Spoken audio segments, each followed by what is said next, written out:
So we talk a lot about what is the environmental goal that you're trying to solve. This idea that you can't just say, what's the most sustainable package, but we got to zero it in a little bit. We got to say, what's your product that you're trying to package? What's the environmental goal that you're trying to solve? And then what's your price point to figure out which packaging is going to be appropriate.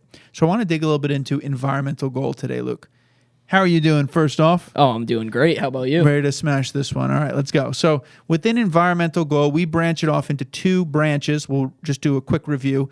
You have regulation based and purpose driven. So just give us a quick update on what those, or a quick refresher if people haven't been following the LinkedIn content on what those two mean. Yeah, so regulation driven is anything where, a state or I guess your general governing body will lay down a specific rule for packaging. For example, New York State, their initial regulations are requiring at least 25% minimum recycled content in plastic packaging. So meeting the goal is really meeting the regulations so you can do business, versus purpose-driven is? Purpose-driven is, if you're really passionate about some specific environmental issue or several environmental issues. I know Mike and I both have quite a few that we're both passionate about, but, things like the ocean plastic problem, things like climate change, things like landfills being overfilled with products and packaging. Mike, do you have any off the top of your head? Resource depletion, going back to the root of the word of what sustainability means. It's how do we not deplete resources and use renewable resources. So there's a number of environmental problems, which I think is part of why it can sometimes be complex to define sustainability, because there's many parts of it. So I want to talk about within those problems, how does somebody, they have their product obviously, and now they want to see which environmental problem do I want to tackle? How does someone go about determining that? Is it purely personal? And I saw a video and it was heartbreaking of the ramifications of ocean plastic, or I don't want plastic to enter into our food streams, and I saw an article that talked about that's happening, or I can't sleep at night because I'm afraid of climate change.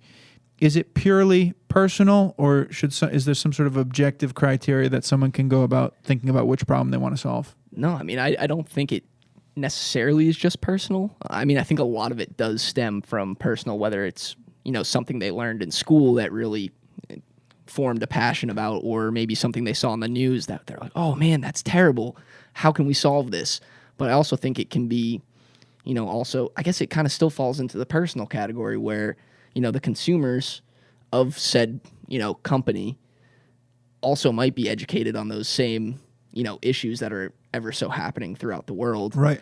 And they're then demanding their favorite brand to also care about those issues. So, right. So going after what the consumers are passionate about, so long as it's true to you, I think that's always my North Stars. It's got to be true to you, but wearing the marketing hat too and saying, okay, which of these problems are going to be relatable to my consumer base, and also which solutions are going to seem relatable too, right? You could say a lot of people are afraid of climate change and they have fear about climate, but are they really going to draw a conclusion that your packaging is going to make a difference versus passionate about the ocean plastics problem? And whoa, okay, I see a direct correlation that by buying this packaging, me as a consumer, I'm being part of this movement to remove plastic from oceans. Yeah, and I guess you could also look at it, I was thinking about it after I threw it over to you, you could also think at it, what industry are you in, right? So, a majority of the people we work with are in the cannabis industry. So thinking about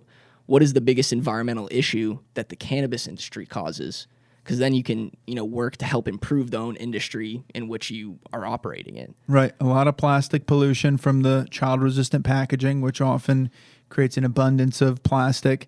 And I thought when you're saying what industry you're in, it goes back to the hemp, right? When we said the hemp packaging is, what better fit for the cannabis industry than boxes and labels made out of hemp? But that comes down to price point, and certain people, at least with the hemp boxes, there's been resistance. We've had better success with the hemp labels because those are really well priced. But someone that's going to go for the hemp box has got to be real passionate about sustainability and really able to tell their story.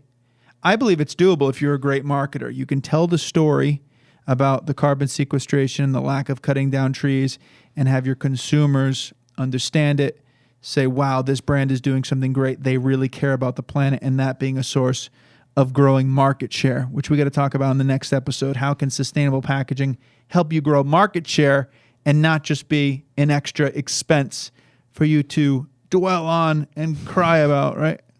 I don't think people are crying, but some people are not happy about it. So, but back to the topic. So anything else to add on this topic of, picking the environment? Let me actually ask you a question, throw it over to you.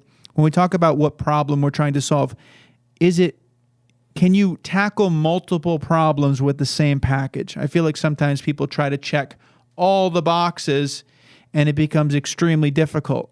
But at the same time, maybe you don't just have to tackle one. Can you tackle multiple challenges together, or would you say you just want to be really specific about the one that's important to you, that you think your consumers care about, and go after that? What do you think? I think you can tackle a couple issues. I certainly do not think you can tackle them all with one folding carton. You can one try, jar. but you'll probably fail miserably. Just an example off the top of my head. You hate ocean plastics and you want recycled content. Ocean-bound plastic. It's recovered, before it ever enters the ocean, and then it's fully recycled product. So it's water bottles being picked off the beaches, reground up, and then can be remade into new products. So there you're solving two issues, pollution while also wanting recycled content. And in a way, you're solving resource preservation because you're recycling or giving that product an opportunity to be recycled. But then someone's going to come, but originally it was extracted from oil, and oil is a finite resource, and how dare you choose such a crazy... so there's different options that we need to accommodate. If someone's totally in the anti-plastic route, we're not going to suggest ocean plastic, obviously, for their brand. So maybe you can tackle 2 or 3, or you can try to thread the needle to target as many as possible. But there's also great benefit in focus on marketing. Maybe you do just want to emphasize one core message so it's easy for your consumers to understand. What do you think? Yeah, absolutely. Just kind of going off the ocean plastic, if you're a brand tied to the ocean, it's a beautiful issue to solve. It blends perfectly with your business, as well as, solving a major issue that's, on the news currently. Okay, awesome. So I hope that helps as you're thinking about what environmental issue you want to tackle, or which environmental problem you want to tackle. I would say make it personal. What do you really believe in?